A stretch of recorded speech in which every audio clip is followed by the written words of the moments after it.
So this is going to be 40 by 80. So it's a pretty big building for us.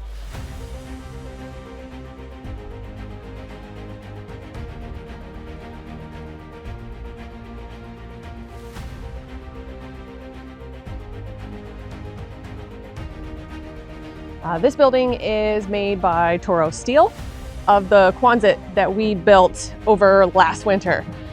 That project went really well, so we decided to go with another building from them.